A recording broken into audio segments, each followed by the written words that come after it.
नमस्कार दोस्तों, I hope आप लोग अच्छे होंगे। ये भाग दूसरे का ये सेकंड वाला पार्ट है। चलिए शुरू करते हैं, यहाँ से देखते हैं। सूची 8 से। प्रिटोरिया जाते समय मेरा शीघ्र ही डरबन में ईसाई भारतीयों के साथ संपर्क बन गया।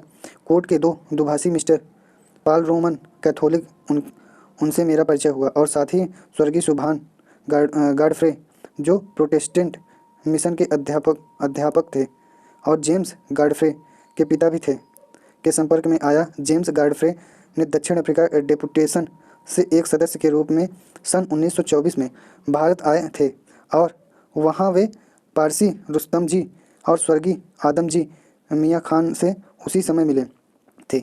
वे कैसे एक दूसरे के साथ घनिष्ठ संबंध वाले बने, इसके बारे में हम इस अध्याय में बाद में देखेंगे।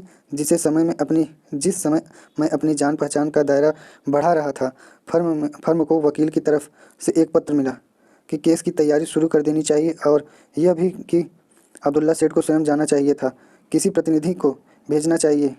अब्दुल्ला सेठ ने मुझे पत्र पढ़ने के लिए दिया और मुझे पूछा कि क्या मैं प्रिटोरिया जा सकता हूँ। मैं तभी कुछ कह सकूँगा जब मैं आपसे केस के बारे में समझ सकूँगा। मेरा जवाब था अभी तो मैं नहीं समझ पा रहा हूँ कि वहाँ मैं जाकर क्या करूँगा। तब उन्होंने अपने क्लर्क को मुझे केस समझाने के लिए कहा। जैसे जैसे मैंने केस के बारे में पढ़ना शुरू किया, तब मुझे लगा कि मुझे इस विषय को शुरुआत से पढ़ना चाहिए। कुछ दिन जो मैंने जंजीबार में गुजारे थे, मैं वहाँ कोर्ट का काम देखने जाता था। एक पारसी वकील था, एक साक्ष्य से क्रेडिट और डेबिट अकाउंट बुक की प्रवेशिकाओं के बारे में प्रश्न पूछ रहा था। यह सब मेरे लिए अनजान था। बुक कीपिंग यानी हिसाब किताब या बही खाता, इसके बारे में मैंने न तो कुछ स्कूल में ही इंग्लैंड में पढ़ा था और अफ्रीका का यह केस केवल हिसाब किताब के बारे में था। केवल वही जिसे इसका ज्ञान है वही इसे समझ सकता है। जिसका क्लर्क डेबिट और क्रेडिट के बारे में बोलता गया, उतना ही मैं समझता गया। मुझे नहीं पता था कि पीट नोट क्या होता है। मुझे यह शब्द शब्दावली में भी नहीं मिला। मैंने अपनी अज्ञानता क्लर्क को बताई और इससे समझा कि पीट नोट का अर्थ है प्रॉमिसरी नोट। मैंने हिसाब किताब पर एक पुस्तक खरीदी और उसको पढ़ा। इससे मेरे अंदर आत्मविश्वास पैदा हुआ। मैंने केस को समझा और देखा कि अब्दुल्ला सेठ को नहीं पता था कि हिसाब किताब कैसे रखा जाता है। उनका वास्तविक व्यवहारिक अनुभव इतना अधिक था कि वे हिसाब किताब की कठिन से कठिन बारीकियों का हल चुटकियों में कर लेते थे। मैंने उनसे कहा कि मैं प्रिटोरिया जाने के लिए तैयार हूँ। आप कहाँ रहेंगे? सेठ ने पूछा। जहाँ कहीं आप चाहेंगे, मेरा जवाब था। तब मैं अपने वकील को लिखूंगा, वह आपके रहने की व्यवस्था करेंगे। मैं अपने मेहमान दोस्त को भी लिखूंगा, लेकिन मैं उनके साथ रहने की सलाह नहीं दूंगा। दूसरी पार्टी का प्रिटोरिया में बहुत प्रभाव है। यदि उनमें से किसी को भी हमारी निजी बातों का पता चला तो यह हमें बहुत नुकसान पहुंचाएगा। जितना ज़्यादा आप उनसे दूर रहेंगे, उतना ही हमारे लिए अच्छा रहेगा। मुझे जहाँ कहीं भी आपका वकील रखेगा, मैं वहीं रहूँगा या मैं अलग से मकान में रहूँगा। आप चिंतित ना हो। किसी को भी कुछ पता नहीं चलेगा। यह हम दोनों के बीच रहेगा। मेरा दूसरी पार्टी से संपर्क बनाने का कोई इरादा नहीं है। मैं केवल मित्र की तरह रहूँगा। मैं कोशिश करूँगा केस कोर्ट के बाहर ही निपट जाए। आखिरकार तैयब सेठ आपके रिश्तेदार हैं। सेठ तैयब हाजी खान मोहम्मद अब्दुल्ला सेठ के नज़दीकी रिश्तेदार थे। मैं देख सकता था कि संभावित हल के नाम ने ही सेठ अब्दुल्ला को चौंका दिया था। लेकिन मैं डरबन में 6-7 दिन से रह रहा था और अब हम एक दूसरे को समझते थे। अब मैं सफ़ेद हाथी नहीं रहा था, ऐसा उन्होंने कहा था। हाँ, देखते हैं। कोर्ट से बाहर यह निपट जाता है तो इससे बेहतर कुछ नहीं हो सकता। लेकिन हम सब रिश्तेदार हैं और एक दूसरे को अच्छी तरह से जानते हैं। तैयब सेठ अपनी आसानी से समझौते के लिए हाँ करने वाले में नहीं है। हमारी तरफ से थोड़ी सी भी असावधानी होने पर वे हमारी हर चीज़ को ख़त्म कर देंगे और हमें धूल चटा देंगे। इसीलिए कृपा करके कुछ भी करने से पहले 2 बार सोचना। आप अपनी चिंता मत करें, मैंने कहा। आप उसकी चिंता मत करें, मैंने कहा। मुझे तैयब सेठ से यहाँ किसी और से केस के बारे में बात करने की ज़रूरत नहीं है। मैं उन्हें केवल समझदारी बरतने की सलाह दूंगा और बेकार की मुकदमेबाजी के बचने के लिए कहूँगा। डरबन में पहुंचने के 7वें या 8वें दिन के बाद मैंने डरबन छोड़ दिया। प्रथम श्रेणी का टिकट मेरे लिए खरीदा गया था। 5 सीलिंग अतिरिक्त देना पड़ा था यदि बिस्तर की ज़रूरत होती। अब्दुल्ला सेठ ने एक बिस्तर लेने का जोर दिया था, लेकिन 5 सीलिंग बचाने और अपनी विजय और अभिमान की वजह से मैंने बिस्तर के लिए मना कर दिया था। अब्दुल्ला सेठ ने मुझे चेतावनी दी और कहा, देखो यह भारत से अलग देश है, ईश्वर की कृपा से हम इतना निकाल सकते हैं, इसीलिए कोई ज़रूरत हो तो कहने से मत हिचकिचाना। मैंने उनको धन्यवाद दिया और उन्हें चिंतित न होने के लिए कहा। ट्रेन रात के 9 बजे मार्टिन्सबर्ग पहुंची, जो नेटल की राजधानी है। बिस्तर इसी स्टेशन पर मिलते थे। एक नौकर आया, उसने मुझसे बिस्तर के लिए पूछा। मैंने कहा, नहीं मेरे पास है। वह चला गया। लेकिन एक यात्री आया और मुझे ऊपर से नीचे देखा। उसने देखा कि मैं काला व्यक्ति था। इसने उसे परेशान कर दिया। वो बाहर गया और फिर अंदर आया। इसके साथ 2 अधिकारी थे। वे सब शांत थे। जब एक दूसरा अधिकारी आया तब उसने मुझे कहा, मेरे साथ आइए, आपको वैन कंपार्टमेंट में जाना होगा, लेकिन मेरे पास प्रथम श्रेणी का टिकट है। मैंने कहा, इससे कोई फ़र्क नहीं पड़ता। दूसरा अधिकारी बोला, मैं तुम्हें कह रहा हूँ, तुम्हें वैन कंपार्टमेंट में जाना होगा। मैं आपको कह रहा हूँ मुझे डरबन में इस कंपार्टमेंट में यात्रा करने की इजाज़त दी गई थी और मैं इसी में जाऊँगा। नहीं, तुम नहीं जा सकते। तुम्हें यह डिब्बा छोड़ना होगा, अन्यथा मुझे पुलिस सिपाही से बाहर निकलवाना पड़ेगा। हाँ, आप ऐसा कर सकते हैं, मैं खुद नहीं जाऊँगा। सिपाही आया, उसने मेरा हाथ पकड़ा और मुझे बाहर धक्का दिया। मेरा सामान भी बाहर कर दिया। मैंने दूसरे डिब्बे में जाने से मना कर दिया और ट्रेन चली गई। मैं विश्राम कक्ष में जाकर बैठ गया। मेरा बैग मेरे पास था। मैंने अन्य सामान वहीं छोड़ दिया। रेलवे अधिकारियों ने सामान संभाल लिया था। यह ठंड का समय था और दक्षिण अफ्रीका के ऊंचे स्थानों पर कड़ाके की ठंड पड़ती है। मार्टिन्सबर्ग ऊंचे स्थान पर स्थित था और कड़कती ठंड थी। मेरा ओवर कोट मेरे सामान में था, लेकिन मेरी उसे मांगने की हिम्मत नहीं हुई, कहीं फिर से मेरी बेइज्जती न हो जाए। इसलिए बैठे बैठे ही मैं ठंड से कांपता रहा। कमरे में कोई रोशनी नहीं थी। मध्य रात्रि में एक पैसेंजर आया और शायद वह मुझे बात करना चाहता था, लेकिन मेरी बात करने की इच्छा नहीं थी। मैंने अपने कर्तव्य के बारे में सोचना शुरू किया। क्या मुझे अपने अधिकार के लिए लड़ना चाहिए या मुझे अपनी बेइज्जती की परवाह किए बगैर प्रिटोरिया जाना चाहिए और केस के खत्म होने के बाद भारत वापस जाना चाहिए? बिना किसी जिम्मेदारी को पूरा किए भारत वापस जाना कायरता होगी। जिस कठिनाइयों में से मैं गुजरा था, यह उथली थी। केवल रंग भेद की गहरी बीमारी के लक्षण थे। यदि संभव हो तो इस बीमारी को उखाड़ फेंकना है और इस प्रक्रिया में कठिनाइयों का सामना करना है। गलत को सही करना मैं उतना ही मानूंगा जितना रंग भेद को खत्म किया जा सके। इसीलिए मैंने अगली प्रिटोरिया को जाने वाली ट्रेन पकड़ने का निर्णय लिया। अगले दिन मैंने एक टेलीग्राम रेलवे के महाप्रबंधन को भेजा और अब्दुल्ला सेठ की को सूचित किया। वे तुरंत महाप्रबंधन से मिले। प्रबंधन ने रेलवे कर्मचारियों के कार्य को सही कहा, लेकिन उन्हें बताया कि उन्होंने स्टेशन मास्टर को हिदायत दी है कि वे मुझे मेरे गंतव्य तक सुरक्षित पहुंचाएं। अब्दुल्ला सेठ ने मार्टिन्सबर्ग के भारतीय व्यापारियों को तार भेजा कि वे मुझे मिले और मेरा ख्याल रखें। व्यापारी स्टेशन आए और मुझे अपनी कठिनाइयों को बताकर शांत करने का प्रयास किया। उन्होंने बताया कि इस तरह की घटनाएं असामान्य नहीं है। उन्होंने कहा कि भारतीय जो द्वितीय या प्रथम श्रेणी में यात्रा करते हैं, उन्हें हमेशा रेलवे अधिकारियों और गोरे पैसेंजरों से परेशानियां झेलनी पड़ती हैं। इस प्रकार पूरा दिन उनकी व्यथा में और दुख की कहानियों सुनने में बीत गया। शाम को ट्रेन आई। वहाँ मेरे लिए एक बर्थ आरक्षित थी। मैंने मार्टिन्सबर्ग में बिस्तर का टिकट लिया, जिसे मैंने डरबन में लेने से मना कर दिया था। ट्रेन मुझे चार्ल्स टाउन ले गई। अनुसूची 9 देखेंगे। और कठिनाइयाँ। ट्रेन सुबह चार्ल्स टाउन पहुँच गई थी। वहाँ कोई रेलवे नहीं था। उन दिनों चार्ल्स टाउन और जोहान्सबर्ग के बीच कोई रेल नहीं चलती थी। केवल एक स्टेज कोच होता था जो स्टैंडर्टन में रात में रुकता था। मेरे पास कोच का टिकट था, जिसे मार्टिन्सबर्ग में स्थगित नहीं किया गया था। इसके अलावा अब्दुल्ला सेठ ने चार्ल्स टाउन के कोच एजेंट को तार भी भेजा था, लेकिन एजेंट को एक बहाना मिल गया था जिससे वह मुझे उतार सके। जब उसने देखा कि मैं एक अजनबी हूँ तो उसने कहा, तुम्हारा टिकट कैंसिल यानी खारिज हो गया है। मैंने उसे उचित जवाब दिया, उसके दिमाग में जगह की ज़रूरत नहीं। मैंने उसे उचित जवाब दिया, उसके दिमाग में जगह की ज़रूरत नहीं, बल्कि कोई और वजह थी। पैसेंजर को कोच में रखना ही था, लेकिन क्योंकि मुझे कूली समझा जा रहा था और देखने में अजनबी था, यही सही होगा कि लीडर, जो एक श्वेत आदमी था, उसे बुलाया जाए और मुझे श्वेत यात्री के साथ बैठने नहीं दिया जाए। उस कोच बॉक्स के दूसरी तरफ भी सीटें थीं। लीडर नियम के अनुसार उनमें से किसी एक पर बैठता है। आज वह अंदर बैठा और अपनी सीट मुझे बैठने के लिए दी। मुझे पता था कि यह अन्याय था और अपमानजनक भी, लेकिन मैंने सोचा इसे सह लिया जाए, क्योंकि मैं ज़बरदस्ती अंदर नहीं बैठ सकता था और यदि मैं इसका विरोध करता तो कोच मेरे बिना चला जाता। इसका अर्थ था कि एक दिन का और नुकसान, और ईश्वर ही जानता है कि दूसरे दिन क्या होगा। इसीलिए मैं स्वयं से लड़ते हुए उस कोचमैन के साथ बैठा। करीब 3 बजे कोच परडे कोफ पहुंचा। अब लीडर वहां बैठना चाहता था जहां मैं बैठा हुआ था, क्योंकि वह सिगरेट पीना चाहता था और कुछ ताज़ी हवा भी लेना चाहता था। इसीलिए उसने एक गंदा सा बोरी का कपड़ा ड्राइवर से लिया, नीचे ज़मीन पर बिछाया और मुझे कहा, सामी तुम इस पर बैठो। मैं ड्राइवर के पास बैठना चाहता हूँ। इससे ज़्यादा अपमान मैं नहीं सह सकता था।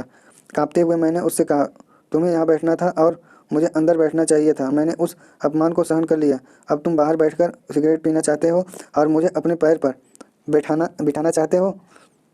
मैं ऐसा नहीं करूँगा, लेकिन मैं अंदर बैठने के लिए तैयार हूँ। जब मैं इन वाक्यों को कहने के लिए संघर्ष कर रहा था, तब वह आदमी नीचे आया और मेरे कानों पर तेज़ी से एक मुक्का मारा। उसने मेरा हाथ पकड़ा और मुझे नीचे घसीटा। मैं कोच बॉक्स की पीतल की पटरी से चिपट गया और मैंने निश्चय कर लिया था, चाहे मेरी कलाई की हड्डी टूट जाए, मैं इसे नहीं छोड़ूंगा। अन्य यात्री इस दृश्य को देख रहे थे। वह आदमी मुझे गालियां दे रहा था, घसीट रहा था और पीट रहा था, पर मैं चुपचाप था। वह तगड़ा था और मैं कमज़ोर। कुछ यात्री इसे सहन नहीं कर पाए और चिल्लाए, उसे अकेला छोड़ दो, उसे मत पीटो, उसे हमारे पास आकर बैठने दो। नहीं, वह चिल्लाया, लेकिन वह खिन्न हो गया था। उसने मुझे पीटना बंद किया, मेरा हाथ छोड़ दिया मुझे और गालियां दी, और नौकर को जो दूसरी तरफ की सीट पर बैठा था उसे नीचे बैठने के लिए कहा और उसकी खाली हुई सीट पर जाकर बैठ गए। यात्री वापस अपनी सीट पर बैठ गए। सीटी बजी और कोच चलने लगा। मेरा दिल जोर जोर से धड़क रहा था कि क्या अपने गंतव्य पर जिंदा पहुंच पाऊंगा। उस व्यक्ति ने क्रोध भरी निगाहों से देखा और मेरी तरफ उंगली से इशारा करते हुए कहा, ध्यान रखना, मुझे स्टेनडर्टन पहुंचने दो, तब मैं दिखाता हूँ क्या करना है। मैं चुपचाप बैठा रहा और ईश्वर से मदद मांगता रहा। हम स्टेनडर्टन अंधेरे होने के बाद पहुंचे। मैंने कुछ भारतीयों को देखकर चैन की सांस ली। जैसे ही मैं नीचे उतरा, दोस्तों ने कहा, हम तुम्हें यहाँ लेने के लिए आए हैं और तुम्हें इस ईसा सेठ की दुकान पर ले जाएंगे। हमें दादा अब्दुल्ला का टेलीग्राफ मिला। तब हम ईसा सेठ हाजी समर की दुकान पर पहुंचे। सेठ और उनके क्लर्क मेरे चारों ओर इकट्ठा हो गए। मैंने उन्हें जो कुछ मेरे साथ हुआ था सब बताया। उन्हें सुनकर बहुत अफसोस हुआ और अपने अनुभव बताते हुए मुझे सांत्वना दी। मैं कोच कंपनी के एजेंट को पूरी घटना बताना चाहता था, इसलिए मैंने सब कुछ बताते हुए उन्हें एक चिट्ठी लिखी और उस व्यक्ति की चेतावनी की और उनका ध्यान खींचा। मुझे उनसे यह आश्वासन भी चाहिए था कि वे अगले दिन मुझे दूसरे कोच में अन्य यात्रियों के साथ बैठाएंगे, जिसका एजेंट ने उचित जवाब दिया। स्टेनडर्टन में हमारा बड़ा कोच रवाना होगा, जिसका जिम्मा दूसरे व्यक्ति के साथ होगा। जिस व्यक्ति की आपने शिकायत की है वह कल नहीं रहेगा और आपको अन्य पैसेंजरों के साथ सीट मिलेगी। इसने मुझे तसल्ली दी और जाहिर है मैं उस व्यक्ति जिससे मेरे साथ मारपीट की थी उसके विरुद्ध कोई कानूनी कार्रवाई करने का इरादा नहीं था। और यह किस्सा यहीं ख़त्म किया। सुबह ईसा सेठ के आदमी मुझे कोच तक ले गए। वहाँ मुझे एक अच्छी सीट मिली और उसी रात मैं जोहान्सबर्ग सुरक्षित पहुँच गया। स्टेनडर्टन एक छोटा कस्बा है और जोहान्सबर्ग एक बड़ा शहर। अब्दुल्ला सेठ ने जोहान्सबर्ग में भी तार भेज दिया था और मुझे मोहम्मद कमरुद्दीन फर्म का पता और नाम भी दिया था। उनके आदमी भी वहाँ मुझे लेने गए थे, लेकिन न तो वे मुझे और न ही मैं उन्हें पहचान पाया। इसीलिए मैंने होटल जाने के फैसला किया। मुझे कई होटलों के नाम पता थे। मैंने टैक्सी ड्राइवर से ग्रैंड नेशनल होटल चलने को कहा। मैं मैनेजर से मिला और उससे एक कमरा मांगा। उसने मुझे ऊपर से नीचे तक देखा और फिर विनम्रता से कहा, माफ़ कीजिए, हमारे पास कमरा उपलब्ध नहीं है, और मुझे गुड बाय कहा। फिर मैंने टैक्सी ड्राइवर से मोहम्मद कमरुद्दीन की दुकान पर ले जाने के लिए कहा। मैंने देखा अब्दुल गनी सेठ मेरा इंतजार कर रहे थे। उन्होंने मेरा औपचारिक रूप से स्वागत किया। मेरे होटल के अनुभव को सुनकर उन्होंने ठहाका लगाया और कहा, आपको वे होटल में ठहरने देंगे, या आपने कैसे सोचा? क्यों नहीं, मैंने पूछा। आपको सब पता चल जाएगा जब आप कुछ दिन यहाँ रहेंगे, क्योंकि पैसा कमाने के लिए हम बेइज्जत होने पर बुरा नहीं मानते, हमारी यही स्थिति है। और फिर उन्होंने दक्षिण अफ्रीका में भारतीयों की कठिनाइयों की कहानियाँ सुनाई। सेठ गनी के बारे में हम आगे चलकर जानेंगे। उसने कहा, यह देश आप जैसे लोगों के लिए नहीं है। देखिए, अब आपको कल प्रिटोरिया जाना है। आपको तीसरे दर्जे में सफ़र करना होगा। ट्रांसवाल में परिस्थितियाँ नेटल से भी खराब हैं। प्रथम और द्वितीय श्रेणी के टिकट कभी भारतीयों को नहीं दिए जाते। आपने इस दिशा में और अनवरत प्रयास नहीं किए होंगे। हमने कई अभ्यावेदनों भेजे थे, लेकिन मुझे स्वीकार करना पड़ेगा कि हमारे अपने लोग भी प्रथम और द्वितीय श्रेणी की में यात्रा नहीं करना चाहते। मैंने रेलवे की नियमावली मंगवाई और उसे पढ़ा। उसमें कई कमियां थी। पुराने ट्रांसवाल नियम स्पष्ट नहीं थे। यहाँ यहाँ नहीं थे। यहाँ संक्षिप्त में कहा जाए तो रेलवे नियमावली और ज़्यादा स्पष्ट थी। मैंने सेठ से कहा, मैं प्रथम श्रेणी में जाना चाहता हूँ, और यदि मैं नहीं जा सकता तो मैं प्रिटोरिया टैक्सी से जाना पसंद करूँगा। यह केवल 37 किलोमीटर की दूरी पर है। सेठ अब्दुल्ला गनी ने मेरा ध्यान अतिरिक्त समय और धन की तरफ दिलाया, लेकिन मेरे प्रथम श्रेणी में यात्रा करने के लिए राजी हो गए। हमने एक पत्र स्टेशन मास्टर के नाम भेजा। मैंने इस नोट में एक बताया कि मैं एक बैरिस्टर हूँ और हमेशा प्रथम श्रेणी में यात्रा करता हूँ, और मैंने यह भी लिखा कि मुझे तत्काल प्रिटोरिया पहुँचना है और मेरे पास उनके जवाब मिलने का समय नहीं है। मुझे स्वयं रेलवे स्टेशन पर प्रथम श्रेणी का टिकट दिया जाए। जाहिर है कि यह उनकी तरफ से लिखित जवाब मिलने का एक मकसद था। मैंने सोचा, यदि स्टेशन मास्टर लिखित जवाब देता है तो यकीनन उसका जवाब न में होगा, क्योंकि इसके भी कुली बैरिस्टर के बारे में निजी विचार होंगे। इसीलिए मैं वहाँ बढ़िया अंग्रेजी पोशाक में पहुँचूंगा और उसे प्रथम श्रेणी का टिकट देने के लिए कहूँगा। इसीलिए मैं कोट और गले में टाई लगाया और काउंटर पर अपनी यात्रा के लिए एक ब्रिटेन की स्वर्ण मुद्रा रखी और प्रथम श्रेणी का टिकट मांगा। तुमने वह पत्र लिखा था? उसने पूछा। हाँ, ऐसा ही है। यदि आप मुझे टिकट देंगे तो मैं आपका अनुग्रही रहूँगा। मुझे आज ही प्रिटोरिया पहुँचना है। वह मुस्कुराया और दयाभाव के साथ बोला, मैं ट्रांस वालेर नहीं हूँ, मैं होलैंडर हूँ। मैं आपकी भावनाओं की प्रशंसा करता हूँ। मेरी सहानुभूति आपके साथ है। मैं आपको एक शर्त पर टिकट देना चाहता हूँ। यदि गार्ड आपको तीसरी श्रेणी में जाने के लिए कहे तो इसमें आप मुझे नहीं घसीटेंगे। इसका तात्पर्य है कि आप रेलवे कंपनी के विरोध में कुछ नहीं करेंगे। मैं आपकी सुरक्षित यात्रा की कामना करता हूँ। मैं देख रहा हूँ कि आप सज्जन पुरुष हैं। इन शब्दों के साथ उसने टिकट बुक किया। मैंने उसका धन्यवाद किया और आवश्यक आश्वासन दिया। सेठ अब्दुल्ला गनी मुझे स्टेशन तक छोड़ने गए थे। इस घटना ने उन्हें आश्चर्यजनक किया, लेकिन मुझे यह कहते हुए चेतावनी दी, मैं अनुग्रहित होऊंगा यदि तुम सही सलामत प्रिटोरिया पहुंच जाओगे। मुझे डर है कि गार्ड तुम्हें प्रथम श्रेणी में चैन से बैठने नहीं देगा, और यदि बैठने देता है तब यात्री ऐसा नहीं होने देंगे। मैंने प्रथम श्रेणी के डिब्बे में अपनी सीट ली और ट्रेन चल पड़ी। जर्मी सटन स्टेशन में गार्ड टिकट जांचने के लिए आया। मुझे वहां देखकर वह भड़क गया और मुझे तीसरी श्रेणी में जाने का इशारा किया, तो मैंने उसे अपना प्रथम श्रेणी का टिकट दिखाया। उसने कहा, इससे कोई फ़र्क नहीं पड़ता, तृतीय श्रेणी में जाओ। कंपार्टमेंट में केवल एक अंग्रेज यात्री था। उसने गार्ड को आड़े हाथों लिया और पूछा, इन सज्जन को परेशान करने का क्या मतलब है? उसने कहा, क्या तुम देख नहीं रहे हो कि उसके पास प्रथम श्रेणी का टिकट है? मुझे उनके साथ यात्रा करने में कोई परेशानी नहीं है। फिर मेरी ओर देखकर बोले, आप जहाँ हैं वहीं आराम से बैठे रहें। गार्ड बुदबुदाया, यदि आप कुली के साथ यात्रा करना चाहते हैं तो मुझे क्या परवाह है, और वह चला गया। शाम को 8 बजे ट्रेन प्रिटोरिया पहुंची। अनुसूची 10। प्रिटोरिया में पहला दिन। मैंने सोचा था दादा अब्दुल्ला का वकील मुझे प्रिटोरिया में मिलेगा। मुझे पता था कि कोई भारतीय वहाँ मुझे मिलने नहीं आएगा, क्योंकि मैं भारतीय पोशाक में नहीं आ रहा था। लेकिन वकील ने किसी को नहीं भेजा। मुझे बाद में पता चला क्योंकि मैं रविवार को पहुँचा था। वह बिना परेशानी झेले किसी को नहीं भेज सकता था। मैं उलझन में था कि कहाँ जाऊँ, क्योंकि मुझे डर था कि कोई भी होटल मुझे कमरा नहीं देगा। प्रिटोरिया स्टेशन 1893 से 1914 से कहीं अलग था। रोशनी बहुत हल्की थी, बहुत कम यात्री थे। मैंने अन्य सभी यात्रियों को जाने दिया और सोचा कि जैसे ही टिकट कलेक्टर खाली होगा मैं उसे टिकट पकड़ाकर कहूँगा कि वह मुझे किसी छोटे होटल या किसी ऐसी जगह का पता बताए जहाँ मैं जा सकता था, अन्यथा मुझे स्टेशन पर ही रात बितानी पड़ेगी। मैं यह स्वीकार करता हूँ कि इतना कुछ भी उससे कहने की मेरी हिम्मत नहीं हो रही थी, क्योंकि क्योंकि मुझे अपने बेइज्जत होने का डर था। स्टेशन सभी यात्रियों से खाली हो चुका था। मैंने अपना टिकट देते हुए उससे पूछताछ की। उसने बहुत तमीज़ के साथ जवाब दिया, लेकिन मैंने देखा कि वह मेरी सहायता करने में असमर्थ था। वहीं एक अमेरिकन निग्रो जो पास में ही खड़ा था मेरे साथ बातें करने लगा। उसने कहा, मैं देख रहा हूँ तुम यहाँ एकदम अजनबी हो और बिना किसी दोस्त के। यदि तुम मेरे साथ आओगे तो मैं तुम्हें एक छोटे से होटल में ले जाऊँगा जिसका मालिक अमेरिकी है और मैं उसे बहुत अच्छी तरह से जानता हूँ। मुझे लगता है वह तुम्हें रहने देगा।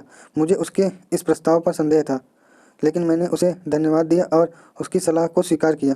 वह मुझे जॉनसन फैमिली होटल ले गया। जॉनसन से बात करने के लिए उसे वह एक किनारे ले गया और जॉनसन इस शर्त पर कि मुझे मेरा यात्री भोजन कमरे में ही दिया जाएगा, मुझे रखने के लिए तैयार हो गया। मैं आपको आश्वस्त करना चाहता हूँ कि मैं रंगभेद में विश्वास नहीं करता, लेकिन यहाँ केवल यूरोपियन रिवाज चलते हैं।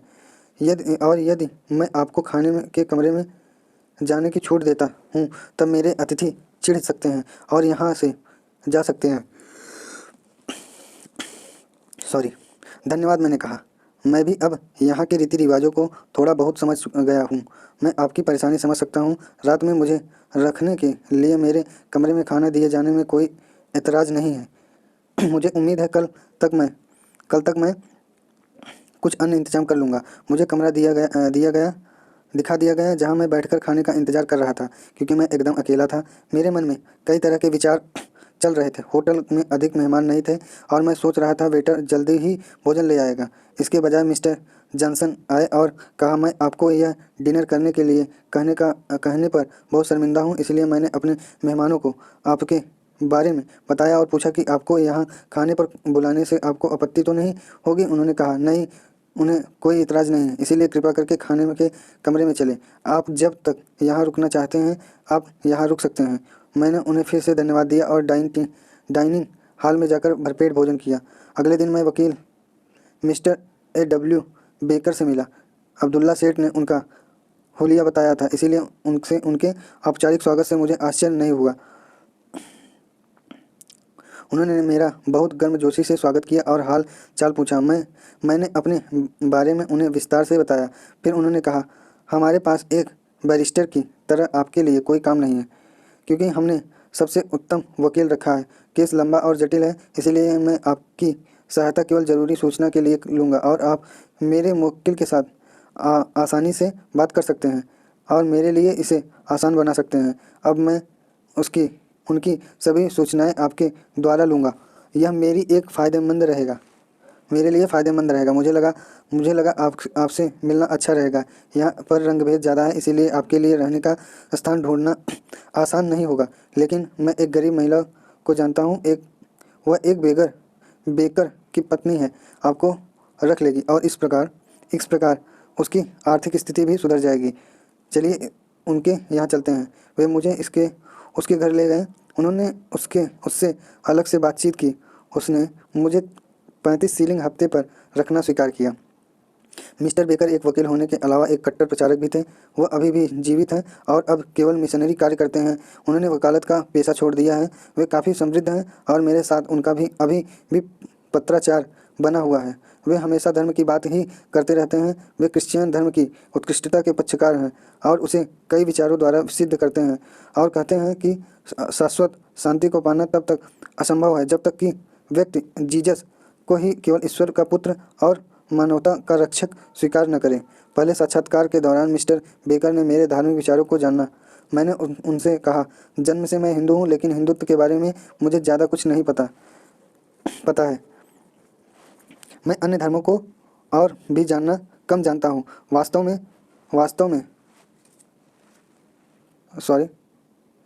में मैं नहीं जानता कि मैं कहाँ हूँ और मेरा विश्वास क्या होना चाहिए। मैं अपने तरीके से बहुत ध्यान से अपने धर्म को पढ़ना चाहता हूँ और जहाँ तक हो सकेगा अन्य धर्मों को भी जानने की कोशिश करूँगा। मिस्टर बेकर को यह सब सुनकर बहुत अच्छा लगा और उन्होंने कहा, मैं दक्षिण अफ्रीका के जनरल मिशन का डायरेक्टर हूँ। मैंने अपने खर्च पर चर्च का निर्माण किया है और मैं यहाँ नियमित रूप से उपदेश देता हूँ। मैं रंगभेद को नहीं मानता। मेरे कुछ कार्यकर्ता हैं और हम प्रत्येक दिन 1 बजे कुछ मिनटों के लिए मिलते हैं, शांति और प्रकाश के लिए प्रार्थना करते हैं। मुझे खुशी होगी यदि आप भी वहाँ आए। मैं आपका परिचय अपने सहयोगी से करवाऊंगा। उन्हें भी आपसे मिलकर अत्यंत प्रसन्नता होगी और बिना किसी संदेह के कह सकता हूँ कि आपको भी उनका सान्निध्य पसंद आएगा। इसके अलावा मैं आपको कुछ धार्मिक पुस्तकें पढ़ने के लिए दूंगा। जाहिर है ये पुस्तकें पवित्र बाइबिल हैं जिनकी मैं विशेष तौर पर पढ़ने की सिफारिश करूंगा। मैंने मिस्टर बेकर का धन्यवाद किया और जहां तक संभव हो सका 1 बजे आने के लिए कहा। तो मैं आपका दिन में 1 बजे इंतज़ार करूंगा और फिर हम साथ में प्रार्थना करेंगे, साथ में प्रार्थना के लिए चलेंगे। मिस्टर बेकर ने यह कहते हुए विदा ली। अभी तक मुझे इस विषय पर सोचने का अवसर मिला था। मैं मिस्टर जॉनसन के साथ गया और उनका भुगतान किया और अपना सामान नई जगह पर ले आया जहां मैंने दिन का खाना खाया। घर की मालकिन एक भली औरत थी। उन्होंने मेरे लिए शाकाहारी भोजन तैयार किया था। जल्दी ही मैं उस परिवार के साथ घुल मिल गया। अगले दिन मैं एक मित्र से मिलने गया जिसके लिए दादा अब्दुल्ला ने एक पत्र लिखा था। उससे मिलकर मुझे दक्षिण अफ्रीका में भारतीयों की कठिनाइयों के बारे में पता चला। उसने जोर दिया कि मैं इसके साथ रहूं। मैंने धन्यवाद देते हुए कहा, मैंने पहले से ही अपने रहने का इंतजाम कर लिया है।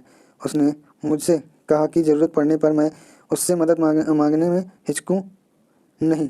अंधेरा हो चुका था। मैं घर वापस आया, खाना खाया और अपने कमरे में लेटकर बहुत देर तक गहरी सोच में पड़ा रहा। अभी तुरंत मेरे पास कोई कार्य नहीं था। मैंने सेठ अब्दुल्ला को इस बारे में बताया। मैंने सोचा, मिस्टर बेकर की मुझसे रुचि लेने की क्या वजह है? मैं उनके धार्मिक सहयोगियों से क्या सीखूंगा? मुझे इतना क्रिश्चियन धर्म को जानना चाहिए। मुझे हिंदू धर्म का साहित्य कैसे उपलब्ध होगा?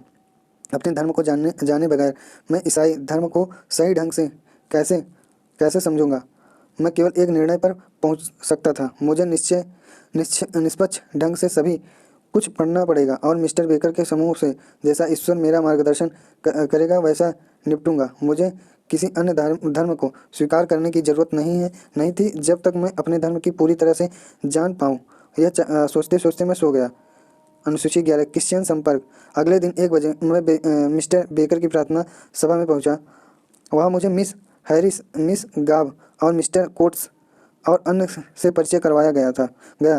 प्रार्थना के लिए हर कोई घुटने के बल झुका। मैंने भी वैसा ही किया। प्रार्थना ईश्वर से कई चीज़ों को बढ़ाने की याचना की थी और यह हर व्यक्ति की इच्छा के अनुसार थी। इस प्रकार सामान्य रूप से दिन शांति से गुजरा था। ईश्वर से अपने हृदय के द्वारा खोलने की प्रार्थना थी। एक प्रार्थना मेरे कल्याण के लिए थी। लॉर्ड एन भाई के लिए मार्ग प्रशस्त करें जो हमारे पास आया है। ये लॉर्ड, उसे भी शांति दीजिए जो आपने हम सबको दी है। ईश्वर जीसस जिसने हम सबको बचाया है वह उसे भी बचाए। यह हम जीसस यीशु मसीह के नाम से मानते हैं। इस सभा में कोई गाना या संगीत नहीं था। हर दिन कुछ विशेष इच्छा पूर्ति के साथ हम सब अलग होकर खाना खाने चले गए। यह अंतराल 1 घंटे का था, अर्थात प्रार्थना में 5 मिनट से ज़्यादा नहीं लगा। मिस हैरिस और गाब दोनों वृद्ध अविवाहित महिलाएं थीं। मिस्टर कोट्स मिशन के सदस्य थे। दोनों महिलाएं साथ साथ बैठ गईं और मुझे अपने घर हर रविवार को 4 बजे चाय पर आने के लिए आमंत्रित किया। जब हम रविवार को मिलते मैं मिस्टर कोट्स को अपनी धार्मिक डायरी 1 हफ्ते के लिए देता और उनके साथ उन पुस्तकों के बारे में बात करता जो मैंने पढ़ी और उनका मेरे ऊपर क्या प्रभाव पड़ा। महिलाएं अपने मीठे अनुभवों और जो शांति उन्हें मिली उसके बारे में बताती। मिस्टर कोट्स एक खुले दिल के कट्टर युवा थे। हम साथ साथ घूमने जाते और वे मुझे अपने अन्य ईसाई मित्रों के साथ पास ले जाते। जब हमारे करीबी संबंध हुए तो उन्होंने अपनी पसंद की पुस्तकें तब तक देना शुरू किया था जब तक मेरी अलमारी भर न गई। उन्होंने मुझे किताबों से भर दिया था।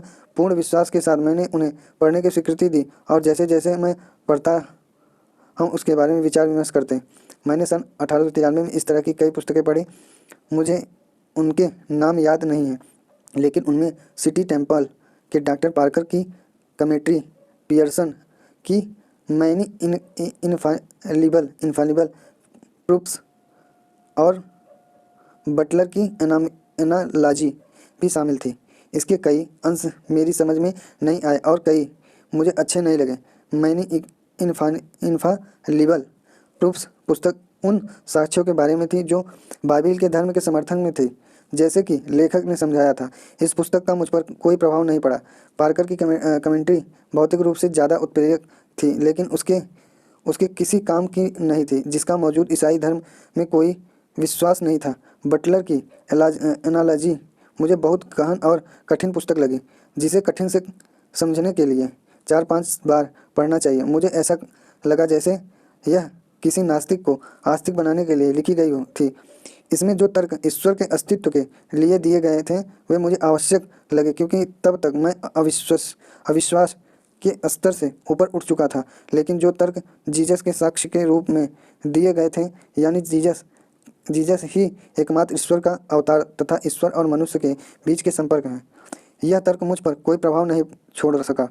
लेकिन मिस्टर कोट्स आसानी से हार मानने वाले नहीं थे। वे मुझसे बहुत स्नेह करते थे। उन्होंने मेरे गले में तुलसी दानों की वैष्णवमाला देखी। उनको यह अंधविश्वास लगा और देखकर दुख हुआ। यह अंधविश्वास तुम्हें शोभा नहीं देता। आओ, मुझे इस माला को तोड़ने दो। नहीं, आप ऐसा नहीं करेंगे। यह मेरी माँ की पवित्र भेंट है। लेकिन क्या तुम्हें इस पर विश्वास है? मैं नहीं जानता। यह मेरे लिए रहस्यपूर्ण ढंग से महत्वपूर्ण है।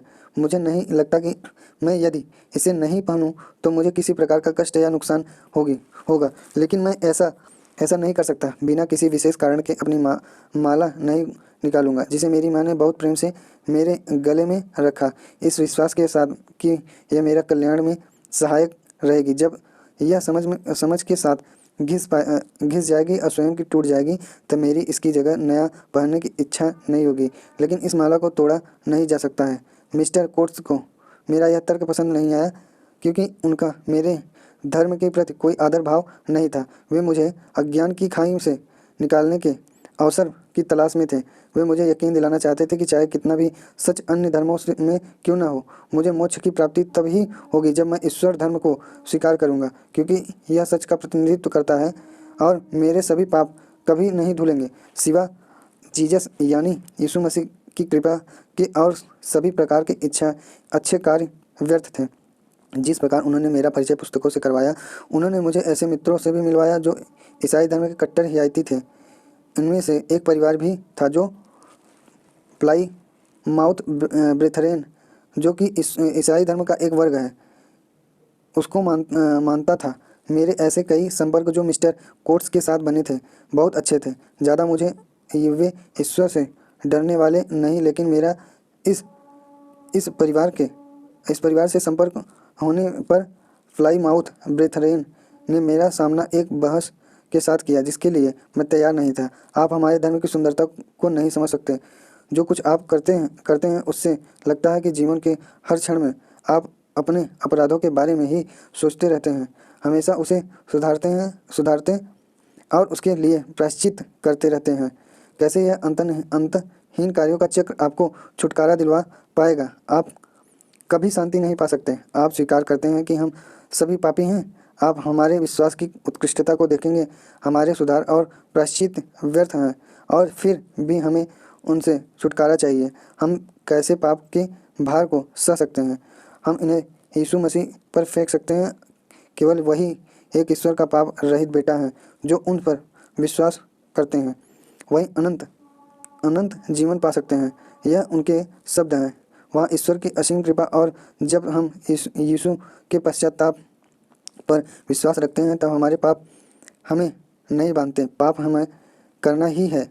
इस दुनिया में बिना पाप किए असंभव है, और इसीलिए यीशु ने स्वयं पीड़ा सही और मानवता के सभी पापों के लिए प्रायश्चित किया। केवल वही जो उनसे महान पश्चाताप को स्वीकारेगा उसी को अनंत शांति प्राप्त होगी। सोचिए, आपका जीवन इतनी बेचैनी से भरा हुआ है और हमें किस प्रकार की शांति का वचन दिया गया है।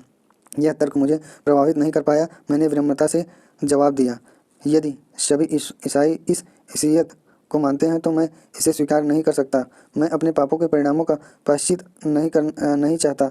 मैं स्वयं पाप से छुटकारा पाना चाहूँगा, या इसके बारे में केवल विचार से भी जब तक मैं इस अंतिम पड़ाव तक नहीं पहुँचूँगा तब तक मैं बेचैन रहना चाहूँगा। इस पर प्लाईमाउथ ब्रदर ने बीच में टोकते हुए कहा, मैं तुम्हें विश्वास दिलाता हूँ तुम्हारा यह प्रयास असफल रहेगा। जो कुछ मैंने कहा है उस पर एक बार फिर से विचार करना। और जैसा कि ब्रदर्स ने कहा था वैसा ही उसने सिद्ध किया। उसने जानबूझकर अपराध किया और उसने मुझे दिखाया कि इसके विचार से भी वह अविचलित रहा था। लेकिन इन मित्रों से मिलने से पहले ही मैं जानता था कि सभी क्रिश्चियन ईसाई इस पश्चाताप के सिद्धांत से सहमत नहीं थे। मिस्टर कोट्स स्वयं भी ईश्वर से डरते थे। उनका हृदय शुद्ध था और वे आत्मशुद्धि की संभावना पर विश्वास करते थे। वे दो महिलाएं भी इस विश्वास की सहभागी थीं। कुछ किताबें जो मुझे मिले वे भक्ति से परिपूर्ण थी। इस प्रकार यद्यपि मिस्टर कोट्स मेरे इस नए प्रयोग से व्यतीत थे, मैं उन्हें आश्वस्त कर सका और कहा कि प्लाईमाउथ ब्रदर के विकृत विश्वास ने मेरे अंदर क्रिश्चियनिटी का ईसाईयत के प्रति कोई प्रतिकूल विचारधारा नहीं बनी थी। मेरी कठिनाइयों की वजह कुछ और थी। वह बाइबिल और इसकी स्वीकृति व्याख्या से संबंधित थी। अनुसूची 12 देखेंगे, भारतीयों के साथ संपर्क बनाने का प्रयास। इससे पहले कि मैं क्रिश्चियन संपर्क के बारे में कुछ और लिखूं, मुझे इस दौरान कुछ और अनुभव हुए जिनके बारे में मुझे बताना है। प्रिटोरिया में सेठ तैयब हाजी खान मोहम्मद का वही स्थान था जो नेटल में दादा अब्दुल्ला का था। कोई भी ऐसा जन आंदोलन नहीं था जिसे उनके बिना किया जा सकता। मैंने अपनी मुलाकात के पहले हफ्ते में ही उन्हें अपने इरादों के बारे में बता दिया था कि मैं प्रिटोरिया के हर भारतीयों के संपर्क बनाऊंगा और उनकी कठिनाइयों का अध्ययन करने की इच्छा रखता हूं, और उनसे इस काम के लिए सहायता मांगी, जिसे उन्होंने खुशी खुशी देना स्वीकार किया। मेरा पहला कदम था प्रिटोरिया के भारतीयों की एक सभा बुलाना और उनके सामने ट्रांसवाल की तस्वीर को रखना। सभा सेठ हाजी मोहम्मद हाजी जूसफ के घर में रखी गई, जिसके लिए मेरे पास परिचय पत्र था। यहाँ सभी मेमन व्यापारियों के हिस्सा लिया यद्यपि यह कुछ हिंदू भी उपस्थित थे। प्रिटोरिया में हिंदू जनसंख्या काफ़ी कम थी। इस सभा में मेरे भाषण को मेरे जीवन का पहला जन संबोधन कहा जा सकता है। मैं अपने विषय की अच्छी तैयारी के साथ पहुंचा था, जो कि व्यवसाय में सच्चाई के बारे में था। मैंने हमेशा व्यापारियों को कहते सुना था कि व्यापार में सच संभव नहीं था। मैं तब भी ऐसा नहीं सोचता था और न ही मैं अभी सोचना चाहता हूँ। यह तब कि कई व्यापारी मेरे दोस्त हैं जिनका विश्वास है कि सत्य की व्यापार के साथ संगत नहीं है, यानी हम व्यापार के साथ नहीं चल सकता यह व्यापार के साथ नहीं चल सकता। उनके अनुसार व्यापार एक व्यवहारिक मामला है और सच एक धार्मिक मामला। उनका तर्क था कि व्यवहारिक मामले एक चीज़ हैं और धार्मिक मामले एकदम दूसरी चीज़। शुद्ध सत्य उनका मानना था कि इसका व्यापार में होने का प्रश्न ही नहीं उठता था। केवल इसे तभी बोला जा सकता है जब यह किसी लाभ का हो। मैंने अपने भाषण में मजबूती से इसका पक्ष लिया और उन्हें उनके कर्तव्य के प्रति जागृत किया, जो दो प्रकार के थे। उनकी विदेशी जमीन पर सच्चाई के प्रति जिम्मेदारी और ज़्यादा थी। क्योंकि कुछ भारतीयों के व्यवहार से उनके देश में के लाखों लोगों को मापा जाता था। मैंने जाना था कि लोगों का सफाई के प्रति उतना रुझान नहीं था जितना उनके आसपास के अंग्रेज़ों का। उस ओर मैंने उनका ध्यान खींचा। मैंने उनसे सभी भेदभावों को भुलाने की ज़रूरत पर जोर दिया। मैंने हिंदू, मुसलमान, पारसी, क्रिश्चियन, गुजराती, मद्रासी, पंजाबी, सिंधी, कच्छी, सुरती आदि संक्षेप में मैंने उन्हें सुझाव दिया कि एक एसोसिएशन बनाएं जिसमें रहने वाले सभी भारतीयों की कठिनाइयों को अधिकारियों को बताया जा सके जिन्हें वे झेल रहे थे।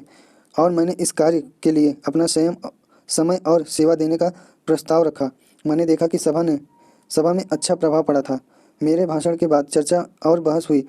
कुछ ने मुझे तथ्यों को देने की पेशकश की।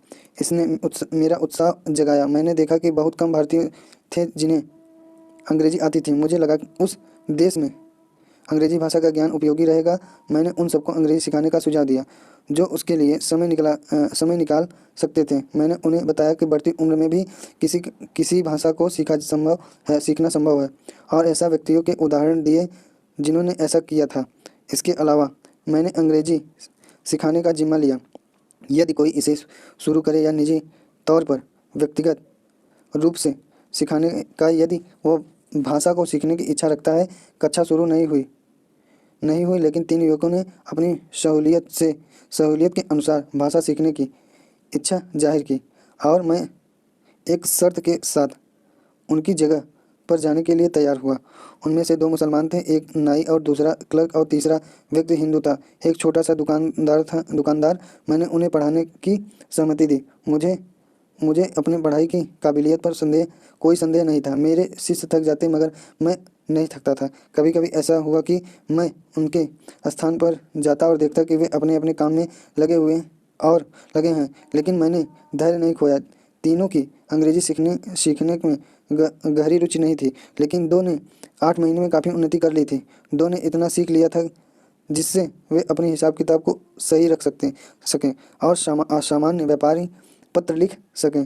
नाई केवल उतनी अंग्रेजी सीखने की इच्छा रखता था जिससे वो अपने अंग्रेज ग्राहकों के साथ बातचीत कर सके। इस इच्छा का परिणाम यह हुआ कि 2 शिष्यों ने अच्छी खासी आय होने लगी। मैं सभा के परिणाम से संतुष्ट था। यह निर्णय लिया गया कि ऐसे सभाएं होती रहेंगी। जहाँ तक मुझे याद है कि ये हफ्ते में या शायद ही महीनों में एक बार होती थी। वे बीच बीच में होती रहती और ऐसी सभाओं में विचारों का आदान प्रदान होता। इसका परिणाम यह हुआ, प्रिटोरिया में एक भी भारतीय ऐसा नहीं था जिसकी परिस्थितियों उसके बारे में मुझे पता नहीं था।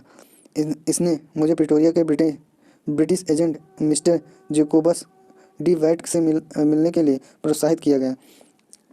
उनके मन में भारतीयों के प्रति सहानुभूति थी, लेकिन उनका बहुत कम प्रभाव था। फिर भी उन्होंने भरकस हमारी सहायता करने की स्वीकृति दी और मुझे मिलने के लिए आमंत्रित किया और कहा कि मैं उनसे जब चाहूँ मिल सकता हूँ। मैंने अब रेलवे अधिकारियों के साथ पत्राचार किया और उन्हें बताया कि उनके नियमों के अनुसार भी भारतीयों के साथ अनुचित व्यवहार और यात्रा संबंधित असुविधा को न्यायोचित नहीं कहा जा सकता है। मुझे जवाब आया कि उन भारतीयों को जो उचित वेशभूषा में होंगे उन्हें प्रथम और द्वितीय श्रेणी की दी जाएगी। यह काफ़ी नहीं था क्योंकि किसकी सही पोशाक है और किसकी नहीं, यह निर्णय स्टेशन मास्टर की मर्जी पर निर्भर था। ब्रिटिश एजेंट ने मुझे कुछ कागज़ दिखाया जो भारतीयों के मामलों के थे।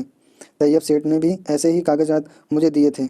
मैं उनसे समझ पाया कि कितने निर्दयी तरीके से भारतीयों को ऑरेंज फ्री स्टेट से बाहर निकाला गया था। संक्षेप में, मेरे प्रिटोरिया में रुकने से इसने मुझे ट्रांसवाल और ऑरेंज फ्री स्टेट में भारतीयों के सामाजिक, आर्थिक और राजनीतिक स्थितियों का गहन अध्ययन करने का अवसर मिला। मुझे इसका थोड़ा सा भी अंदाज नहीं था कि यह अध्ययन भविष्य में मेरे लिए अमूल्य सेवा साबित होगी, क्योंकि मैंने सोचा था कि वर्ष के अंत तक या इससे पहले मैं वापस अपने घर चला जाऊंगा यदि केस का निपटारा वर्ष के खत्म होने के पहले हो जाता है। लेकिन ईश्वर की इच्छा कुछ और ही थी। अनुसूची 13 देखेंगे, एक कुली बनना कैसे होता है। ट्रांसवाल और ऑरेंज फ्री स्टेट में भारतीयों की स्थिति के पूर्ण विवरण को यहाँ बताने का कोई औचित्य नहीं है।